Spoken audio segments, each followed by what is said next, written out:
Hi friends, ఈరోజు మనము ఎంతో రుచికరమైన ఫ్రాన్స్ బిర్యానీ చేసుకుందాము. ముందుగా ఫ్రాన్స్కి అల్లం వెల్లుల్లి పచ్చిమిర్చి పేస్టు, 1 టేబుల్ స్పూన్ పసుపు, 2 టేబుల్ స్పూన్ల ఉప్పు వేసి బాగా మిక్స్ చేయండి. మిక్స్ చేసి 10 నిమిషాలు పక్కన పెట్టండి. మ్యారినేట్ చేసిన తర్వాత ఉల్లిపాయ, కొత్తిమీర, పుదీనా, టమాటా కట్ చేసి పక్కన పెట్టుకోండి. ఇప్పుడు గిన్నె పెట్టుకుని 2 స్పూన్ల నెయ్యి వేయండి. అది వేడికిన తర్వాత బిర్యానీ మసాలా, ఉల్లిపాయ వేయండి. ఉల్లిపాయ బ్రౌన్ కలర్లో వచ్చేంత వరకు వేగిన తర్వాత టమాటాలు వేసి మగ్గించండి.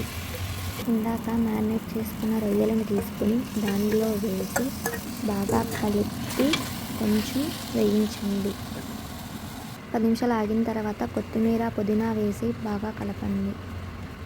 1 టేబుల్ స్పూన్ కారం, 1 టేబుల్ స్పూన్ ధనియాల powder, 1 table spoon garam masala వేసి మిక్స్ అయ్యేంత వరకు కలుపుకోవాలి.